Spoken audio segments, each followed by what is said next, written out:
నమస్తే, welcome to Rudra TV.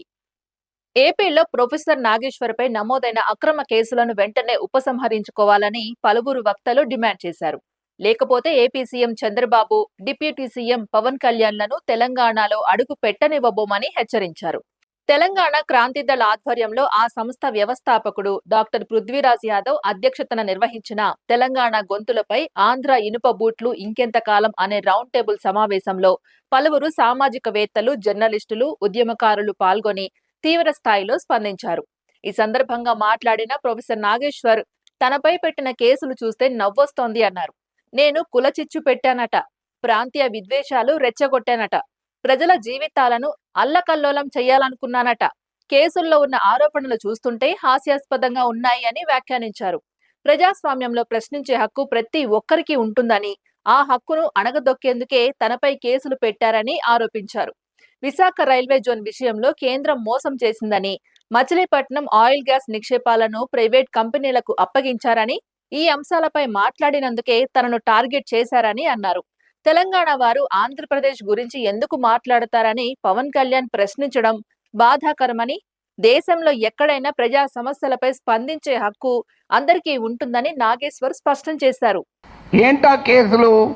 కులచిచ్చు పెట్టానట. నేను నా మాటలు ఎక్కడ కులమన్న పదమే లేదు. కులచిచ్చు పెట్టాను. పవన్ కళ్యాణ్ మాటల్లో కూడా చెప్పాడు కులం. అసలు నేను ఎక్కడ కులం తీసానో నాకు ఇప్పటికి అర్థం కాలే. ఇప్పుడు ఒక అంశం వచ్చినప్పుడు అనేక మంది భిన్నమైన అభిప్రాయాలు ఉన్నవారు ఆ అంశాన్ని వరకు సమర్థిస్తుంటారు. అది ఏ కులం వాళ్ళైనా కావచ్చు, ఏ ప్రాంతం వాళ్ళైనా కావచ్చు, ఏ రాజకీయ భావాలు ఉన్న వాళ్ళైనా కావచ్చు. సమావేశంలో పాల్గొన్న సీనియర్ జర్నలిస్ట్ పాసం యాదగిరి తీవ్ర వ్యాఖ్యలు చేశారు. పవన్ కళ్యాణ్ కు ప్రజాస్వామ్యం గురించి మాట్లాడే హక్కు లేదు. తెలంగాణ కోసం పోరాడిన వారిని అవమానించే అర్హత కూడా లేదు. పూటకో మాట మార్చేవాడు పవన్. గద్దర్ను మోసం చేసిన వ్యక్తి ఆయనే అని మండిపడ్డారు. అలాగే మాజీ సీఎం ఎన్టీఆర్ ను మానసికంగా వేధించి ఆయన మరణానికి కారణమైన వ్యక్తి చంద్రబాబేనని ఆరోపించారు. చంద్రబాబు పవన్లను తెలంగాణలో అడుగు పెట్టనివ్వకూడదు అని పేర్కొన్నారు. ఇక ఈ సమావేశానికి అధ్యక్షత వహించిన డాక్టర్ పృథ్వీరాజ్ యాదవ్ మరింత తీవ్ర స్థాయిలో హెచ్చరికలు చేశారు. రజాకార్లను ఉరికించిన నేల ఇది. తెలంగాణ ప్రజలను తక్కువ అంచనా వేయొద్దు. మీ ఆస్తులు, ఆధార్ కార్డులు అన్ని ఇక్కడే ఉన్నాయి. తెలంగాణ ఆత్మ గౌరవాన్ని అవమానిస్తే చూస్తూ ఊరుకోం. హెరిటేజ్ ఉత్పత్తులను తెలంగాణలో బహిష్కరించాలి అని పిలుపునిచ్చారు. తెలంగాణ ఉద్యమ సమయంలో చంద్రబాబును తీవ్రంగా విమర్శించామని, కానీ ప్రస్తుతం జరుగుతున్న వ్యక్తిగత దూషణల స్థాయికి ఎప్పుడూ దిగజారలేదని మహిళా ఉద్యమకారిణి సంధ్య పేర్కొన్నారు. ప్రజాస్వామ్యంలో విమర్శలు సహజమని, కానీ ప్రశ్నించిన ప్రతి గొంతుపై కేసులు పెట్టడం అప్రజాస్వామికమని అన్నారు. ప్రొఫెసర్ నాగేశ్వర్ పై పెట్టిన కేసులను వెంటనే ఉపసంహరించుకోవాలని ఆమె డిమాండ్ చేశారు. ఈ సమావేశంలో పలువురు ఉద్యమకారులు మాట్లాడుతూ తెలంగాణలో మాట్లాడే స్వేచ్ఛను అణిచివేయాలనే ప్రయత్నాలు జరుగుతున్నాయని ఆరోపించారు. ప్రజా సమస్యలపై ప్రశ్నిస్తే కేసులు, బెదిరింపులు ఎదురవుతున్నాయని, ఇది ప్రజాస్వామ్యానికి ప్రమాదకరమని అభిప్రాయపడ్డారు.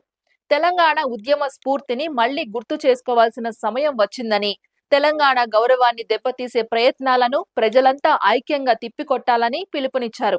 సమావేశం మొత్తం తీవ్ర ఉద్రిక్త వాతావరణంలో సాగగా నాగేశ్వర్పై నమోదైన కేసులను వెంటనే ఉపసంహరించుకోకపోతే రాష్ట్ర వ్యాప్తంగా ఆందోళన చేపడతామని వక్తలు హెచ్చరించారు. మరోవైపు ఈ వ్యాఖ్యలు రాజకీయ వర్గాల్లో తీవ్ర చర్చకు దారితీశాయి.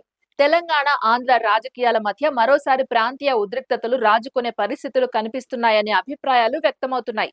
ప్రజాస్వామ్యంలో భిన్నాభిప్రాయాలు సహజమే అయినప్పటికీ వాటిని అణిచివేయడం కంటే చర్చల ద్వారా పరిష్కరించుకోవాల్సిన అవసరం ఉందని రాజకీయ విశ్లేషకులు అభిప్రాయపడుతున్నారు. నాగేశ్వర్ కేసు ఇప్పుడు కేవలం వ్యక్తిగత అంశంగా కాకుండా భావ వ్యక్తీకరణ స్వేచ్ఛ, రాజకీయ విమర్శల హక్కు, ప్రాంతీయ స్వాభిమాన అంశాల చుట్టూ పెద్ద చర్చగా మారుతోంది.